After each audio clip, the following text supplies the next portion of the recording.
അങ്ങനെ ഒത്തിരി നാളായി കോഴികൾക്ക് വേണ്ടി ഒരു വീടും പറമ്പും ഉണ്ടാക്കണം എന്ന് വിചാരിച്ചിട്ട്. അങ്ങനെ സംഭവമൊക്കെ റെഡി ആയിട്ടുണ്ട്. ഞങ്ങളുടെ വീടിൻ്റെ പിറകുവശത്ത് ഒരു 10 സെൻറ്റോളം സ്ഥലമുണ്ട്. അതിനകത്ത് തെങ്ങും തൈകളും അടയ്ക്കാമരം അങ്ങനെയൊക്കെയാണ് നിൽക്കുന്നത്. ജാതി തൈയൊക്കെ നട്ടിട്ടുണ്ട്. അവിടെ കൊത്തിക്കളച്ച് നല്ല വൃത്തിയാക്കിയതായിരുന്നു. മഴ പെയ്ത് കഴിഞ്ഞപ്പോൾ വീണ്ടും പുല്ല് നിറഞ്ഞിട്ടുണ്ട്. എങ്കിലും കോഴികളെ പുല്ലൊക്കെ ഉള്ളത് നല്ലതാണല്ലോ എന്ന് വിചാരിച്ചു. അത് കൊത്തിക്കളച്ചിട്ടില്ല.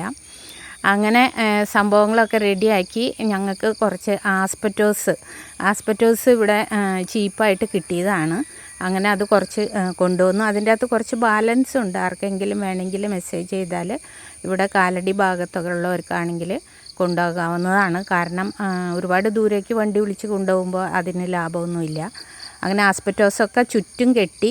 ആസ്പെറ്റോസ് കെട്ടാൻ കാരണം അത് ഇവിടെ കുറുക്കൻ്റെയും പാമ്പിൻ്റെയും ശല്യങ്ങൾ, തൊട്ടപ്പുറത്തൊക്കെ റബ്ബറും വളപ്പും അതുപോലെ പൈനാപ്പിൾ കൃഷിയൊക്കെ ഉള്ളതാണ്. അതുകൊണ്ട് അതെല്ലാനും പേടിച്ചിട്ടാണ് ആസ്പെറ്റോസ് നല്ല പൊക്കത്തിൽ തന്നെ കെട്ടി. അതിന് മുകളിലായിട്ട് നെറ്റ് കെട്ടിയേക്കുവാണ്. നെറ്റ് ഞങ്ങൾക്ക് ചീപ്പായിട്ട് കിട്ടിയതാണ്.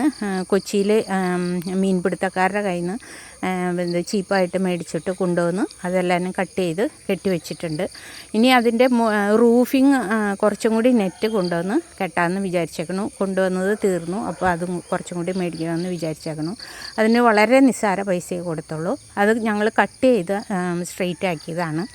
പിന്നെ അങ്ങനെ അവർക്ക് വേണ്ട വീട് ഒരുക്കിയിട്ടുണ്ട്. ഒരു കോഴിക്കൂടിനെ കുറിച്ച് ഞാൻ വിശദമായിട്ടൊരു വീഡിയോ ചെയ്തായിരുന്നു. അങ്ങനെ അവരുടെ കോഴിക്കൂട് കൊണ്ടുവന്ന് സ്ഥാപിച്ചു. അങ്ങനെ അന്തേവാസികളെയും ഞങ്ങൾക്ക് കിട്ടി. അന്തേവാസികളെ എനിക്ക് തൊട്ടപ്പുറത്തെ എൻ്റെ ഫ്രണ്ട് ഒരു 5 കുഞ്ഞുങ്ങളെ തന്നു. അവരെ നേരത്തെ തന്നെ കൊത്തി പിരിച്ച കാരണം തീരെ കുഞ്ഞുങ്ങളാണ്. പിന്നെ എൻ്റെ കസിൻ്റെ കയ്യിൽ നിന്ന് ഒരു 6 എണ്ണത്തിനെ കിട്ടിയിട്ടുണ്ട്. പിന്നെ ഒരു കോഴിപ്പടയനും കിട്ടിയിട്ടുണ്ട്. അങ്ങനെ ഇത്രയും പേരെ 12 പേരെ കൊണ്ടുവന്ന് ഞാൻ ഇട്ടിട്ടുണ്ട്. മിനിങ്ങാന്നാണ് ഇന്ന് 3-ാം ദിവസമാണ്. ആദ്യത്തെ 2 ദിവസം പുറത്തൊന്നും ഇറക്കിയില്ല. അവർക്ക് നല്ല പേടിയുണ്ടായിരുന്നു. പുതിയ സ്ഥലം, പുതിയ കൂട് അങ്ങനെയൊക്കെ. ഇപ്പോൾ അവർ കൊത്തിപ്പാറയൊക്കെ തിന്നാൻ തുടങ്ങി. അങ്ങനെ തീറ്റയൊക്കെ കൊടുക്കുന്നുണ്ട്. സ്റ്റാർട്ടറാണ് ഞാൻ കൊടുക്കുന്നത്. അവർക്ക് വാക്സിനൊന്നും കൊടുത്തിട്ടില്ല. അപ്പോൾ അത് വാങ്ങിച്ചിട്ട് വരണം.